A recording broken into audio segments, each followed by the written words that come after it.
앞으로 영상을 자주 찍어야 될 것 같아서 셀카로 찍도록 하겠습니다.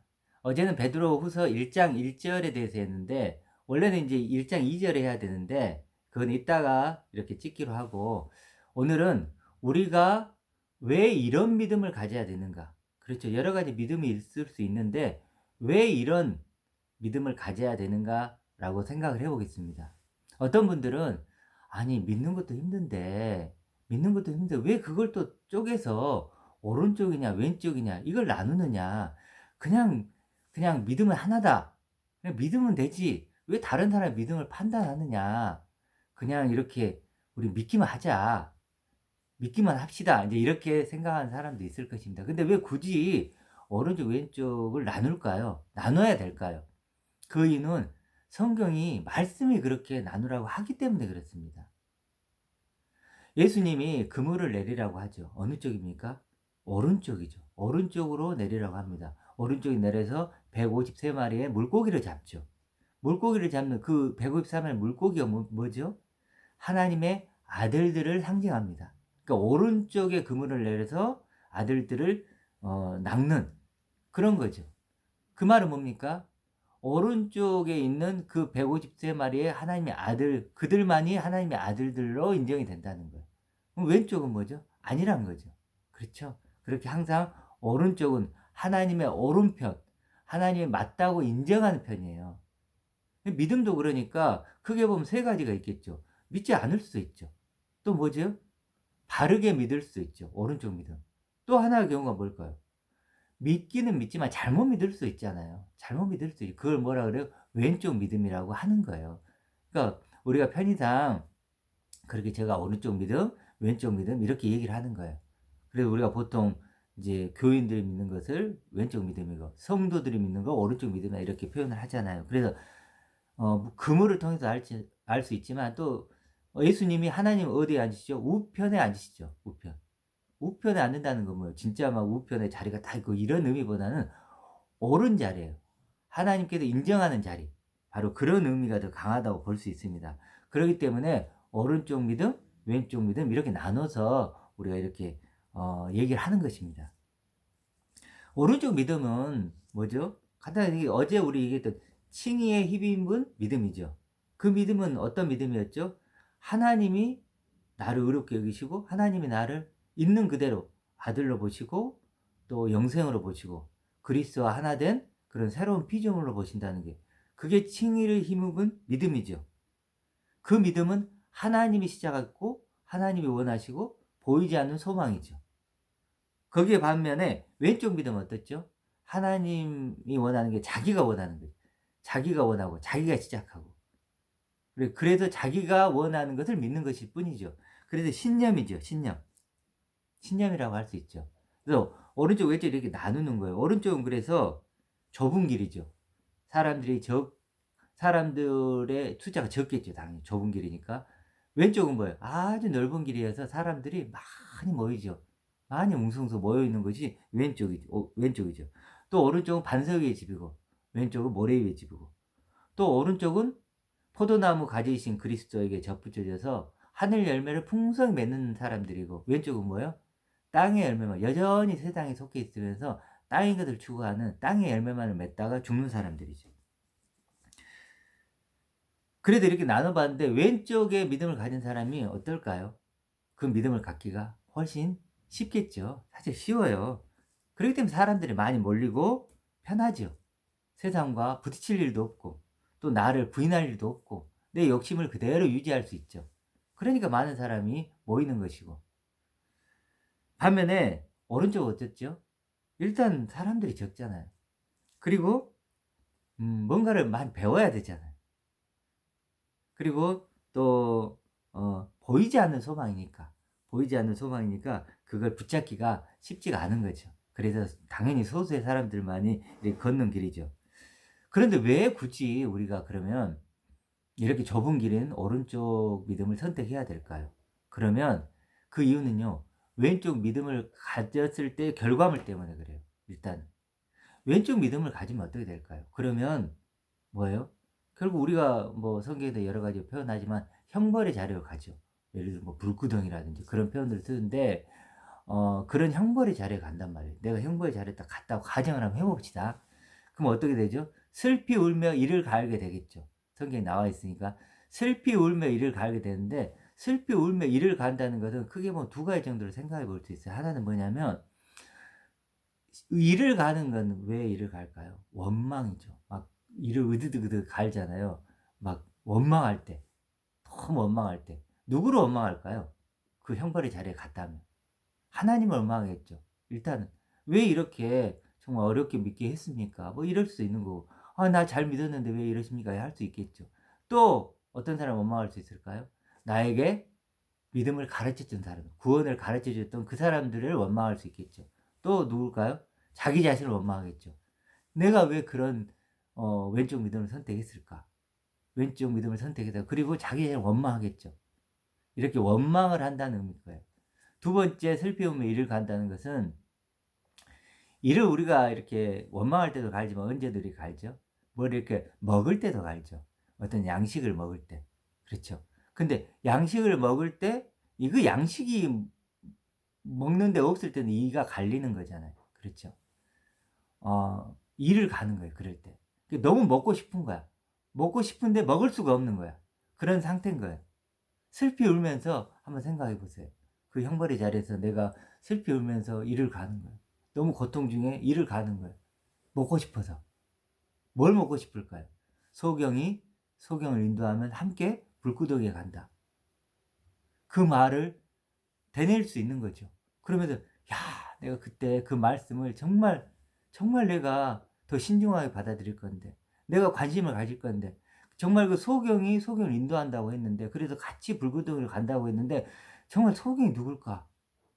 또 혹시 내가 그 소경이 인도받고 있는 소경은 아닐까? 이런 생각을 정말 진지하게 해볼 텐데, 내가 신중하게 그걸 선택을 할 건데, 그러면 얼마나 그 말씀이 구원의 말씀처럼 들릴까요? 그때는. 그때는 그렇게 들리겠죠. 근데 지금은 그게 그렇게 안 들리죠. 아, 남 얘기지 뭐. 뭐 내 얘기 아니겠지. 난 소경 아니야. 뭐 나 다 알고 있는 뭐 예수님도 알고 뭐 천국도 알고 뭐 십자가도 알고 내가 하라는 대로 다 하고 있는데 뭐 내가 뭔 소경이야. 나 다 보고 있는데. 근데 이렇게 생각할 수 있죠. 그런데 막상 이제 왼쪽 믿음으로 판결이 나고 그렇게 갔을 때는 어떨까 그 말씀들이. 아, 저게 내가 그렇게 생각할 게 아니었네. 얼마나 그 말씀들이 정말 다시 듣고 싶고 다시 먹고 싶을 것 같아요. 한 번만 내게 다시 기회를 주면 내가 그 말씀을 다시 곱씹고 또 곱씹어서 내가 그렇게 하겠습니다. 그렇게 하지 않을까요?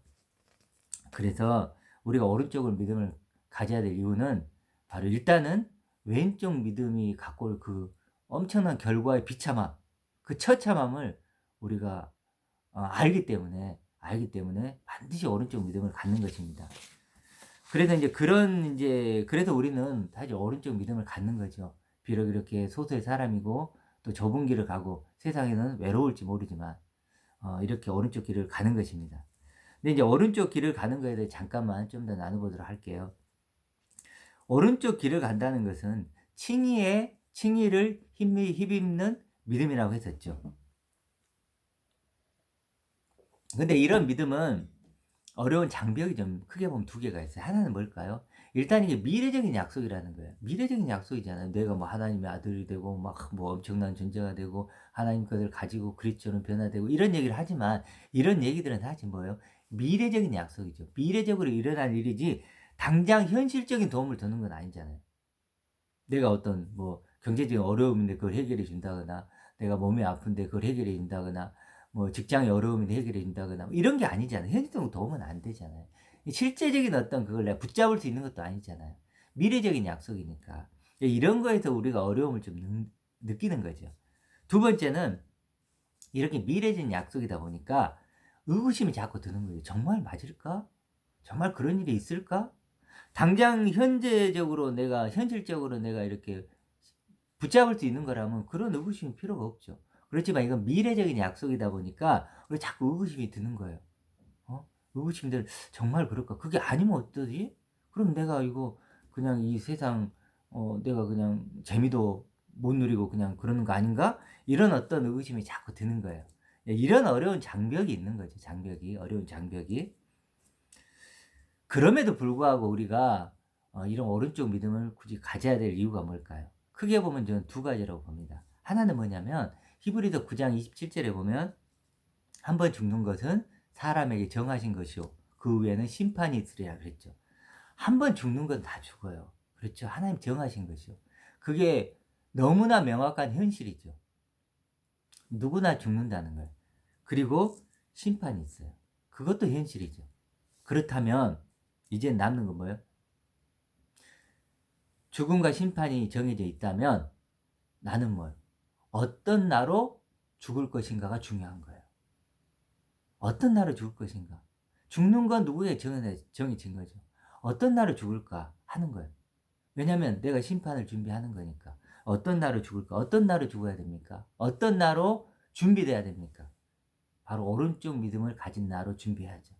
왼쪽 믿음은 아까 말했던 그런 비참한 정말 처참한 그런 곳으로 가기 때문에 그런 상황이 되기 때문에 반드시 우리는 오른쪽 믿음을 가져야 됩니다. 오른쪽 믿음을 가진 나로 그 언젠가는 죽게 되겠지만 그 죽음을 오른쪽 내가 되어서 오른쪽에 그 믿음을 가지고 내가 그 준비를 해야 된다는 거예요.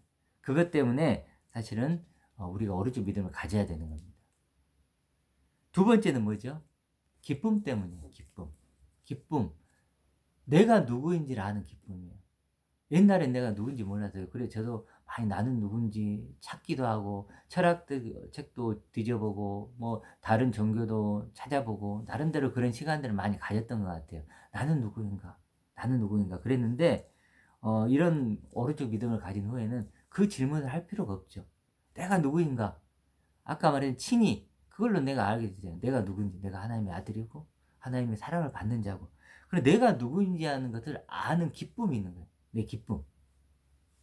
그리고 또 그것뿐만 아니라 삶의 목적이 분명해져요. 아, 내가 왜 살아야 되는지 다른 날 물을 필요가 없는 거예요. 이제는 내가 분명한 삶의 목적이 있는 거예요. 그 칭의를 내 믿음이 되게 하는 것, 그것이 내 삶의 목적이고 삶의 기쁨이죠. 내 상황이 비록 힘들고 어려울지라도 뭐 다른 사람 내 친구들이 주위에 많지 않을지라도 돈이 많지 않을지라도 그럴지라도 그럼에도 불구하고 뭐예요? 난 삶의 기쁨이 넘칠 수 있는 이유는 뭐예요? 그 오른쪽에 있는 믿음이 있기 때문이에요. 그 오른쪽 믿음이 나를 언제나 이렇게 샘솟듯 기쁨이 샘솟는 그런 존재가 되게 하는 거죠. 그래서 내 잔이 넘치나이다 이렇게도 얘기할 수 있는 거, 내 기쁨이 넘칩니다 이렇게 얘기할 수 있는 거죠. 그러니까 내가 누군지를 알고 삶의 목표도 생기고 내 삶의 기쁨까지도 가져다 주는 게 뭐예요? 오른쪽 믿음이기 때문에 그래요. 그래서 비록 오른쪽 믿음이 사람들도 좋고 또 보이지 않기 때문에 이 믿는 것에서 어려움이 있지만 사실 어렵잖아요. 우리가 이제 생각을 해보세요. 다 세상 사람들은 뭘 추구하죠? 보이는 것을 추구하죠. 보이는 것을 전부라고 여기고 있어요. 그래서 얘기하는 게 전부 보이는 건 이야기죠. 자식 얘기, 뭐 직장 얘기, 돈 얘기, 집 얘기, 그런 게 먹는 얘기, 뭐 TV 드라마 얘기 다 그런 거잖아요. 다 보이는 것이만 얘기하고 그 보이는 것만 전부로 믿고 사는 사람들 속에서 정말 특별하게 몇몇이 소수의 사람들이 뭐하죠? 보이지 않는 소망을 얘기하고 살고 그걸 기뻐하고 그걸 나눈다는 거예요. 그렇죠? 그러니까 얼마나 사실 한편으로는 외롭고 또 어찌 보면 고난도 오죠. 왜냐하면 보이는 것만 보고 사는 사람들에게 보이지 않는 것을 그 가치를 추구하고 사니까 그 사람들이 자꾸 외면을 하는 거야. 너 왜 그런 가치관을 갖고 있니? 좀 나처럼 그렇게 되면 안 돼? 이러면서 부딪히겠죠. 그럼 고난이 올까요 안 올까요? 당연히 오는 거죠. 그 부딪힘이 오는 거죠. 올 수밖에 없는 거죠. 서로 가치관이 다른데. 그렇죠? 그럼에도 불구하고 우리가 이런 어떤 오른쪽 믿음을 갖는 이유는 바로 지금 얘기했던 그런 그렇죠. 내가 내 죽음과 또 하나님 심판을 준비할 수 있는 것이고 또 지금 내가 살 때도 삶의 기쁨을 넘치게 할 수 있기 때문입니다. 그리고 마지막으로 이런 오른쪽 믿음을 갖는 이유는 저는 개인적으로 내가 내 인생이 내가 하나님의 아들이 될 수 있는 단 한 번의 기회라고 생각해요. 단 한 번의 기회. 엄청난 기회죠. 다른 많은 피조물들이 있죠. 그렇지만 나는 인간으로 태어났고 또 복음을 내가 받아들여서 내가 내 인생은 하나님의 아들이 될 수 있는 단 한 번의 기회가 주어진 거야. 단 한 번의 다른 기회는 없어요 이제. 그래도 내 인생은요. 단 한 번의 기회예요. 엄청난 기회예요. 나는 이 기회를 포기할 수가 없어요. 어떤 어려움이 있고 어떤 유혹이 있을지라도 나는 이 한 번밖에 없는 이 기회를 반드시 살려서 하나님의 아들이 되고 싶은 거예요. 여러분도 마찬가지 아닙니까? 여러분 인생은 한 번이죠. 한 번의 기회예요. 이걸 그냥 세상 것도 많이 누리고 추구하고 이걸로 끝날 수 있어요. 단 한 번의 기회를. 그런데 우리는 어떻게 해야 돼요? 그 한 번의 기회를 내가 그렇죠. 오른쪽 믿음을 갖는데 쓰는 거예요. 그렇죠. 그 엄청난 기회를. 그러면 우리 인생이 어떻게 바뀔까요? 정말 하늘의 시간이 되고 하나님의 시간이 되고 정말 나를 구원하는 시간이 되고 내가 하나님의 아들이 되는 그런 시간이 되겠죠. 그리고 인생 자체가 그리고 우리 시간 자체가 바뀌는 거예요. 이 가치가 바뀌는 거예요. 땅의 가치가 아니고 하늘의 가치로 바뀌는 거예요. 그래서 여러분들이 이 한 번의 기회를 반드시 오른쪽 믿음을 갖는데 이렇게 사용되어지고 그래서 우리가 먼 훗날에 정말로 하나님이 약속하셨던 그 약속의 주인공들이 되고 그런 어떤 존재가 되어서 서로 만나는 저희가 되길 소망합니다.